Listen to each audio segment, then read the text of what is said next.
கர்த்தர் அடைக்கிறதற்கு, அடைத்து கொண்டு வருவதற்கு காரணம் 2 காரணம். ஒன்று செப்பனியா 3வது அதிகாரம் அதனுடைய 20வது வசனத்திலே சிறையிருப்பை திருப்புகிறவர்கள் என்ன சொல்லுகிறார் வாசி. அக்காலத்திலே உங்களை கூட்டிக் கொண்டு வருவேன், அக்காலத்திலே உங்களை சேர்த்துக் கொள்வேன், உங்கள் கண் காண நான் உங்கள் சிறையிருப்பை திருப்பும் போது பூமியில் உள்ள சகல ஜனங்களுக்குள்ளும் நான் உங்களை கீர்த்தியும் புகழ்ச்சியுமாய் வைப்பேன்.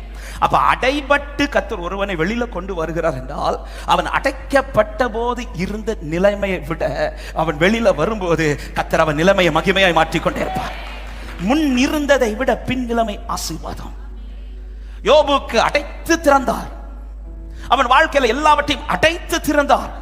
அவன் அடைக்கப்பட்டு திறக்கப்பட்ட போது அவன் முன் இருந்தது போல அல்ல, அவன் முன் இருந்ததை விட அவன் பின் நிலைமை ஆசீர்வாதமாய் மாறினது. எத்தனை பேர் விசுவாசிக்கிறீங்க?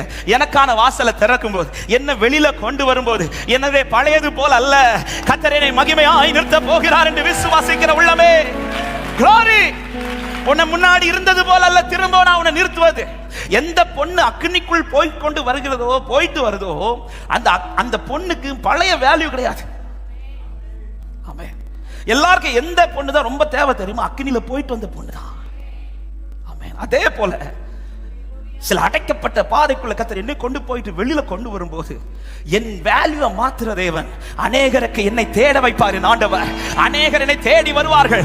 உதிக்கிற உன் ஒளியின் இடத்தில் ராஜாக்களை நடந்து வர வைப்பார் ஆண்டவர். ஹல்லேலூயா. அது மாத்திரமல்ல, வேல்யூ உயர்த்துறது மாத்திரமல்ல. ஆமென். இன்னொரு வார்த்தை இப்படி சொல்லப்பட்டிருக்கிறது. ஆமோஸ் தீர்க்கதரிசியின் புஸ்தகம் 9வது அதிகாரம் அதனுடைய 14-15 வசனங்களை வாசியுங்கள்.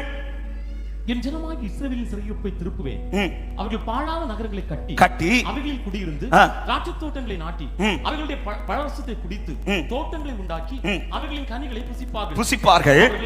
15வது வசனத்துக்கு அவர்கள் தேசத்திலே நாட்டுவேன், நான் அவர்களுக்கு கொடுத்த தேசத்திலிருந்து அவர்கள் இனி பிடுங்கப்படுவதில்லை என்று உன் தேவனாகிய கர்த்தர் சொல்லுகிறார். அவர் வேல்யூவை மட்டும் மாத்த சகோதர சகோதரி, திரும்ப ஒரு அடைக்கப்பட்ட சூழ்நிலையை உன் லைஃப்ல கர்த்தர் அனுமதிக்க மாட்டார். எத்தனை பேர் விசுவாசி? ஒரே ஒரு விசைதான், ஒரு தரம் தான் கர்த்தர் அடைப்பார். ஒரு தரம் தான், ஒரு சோதனை, மறு விசை கிடையாது.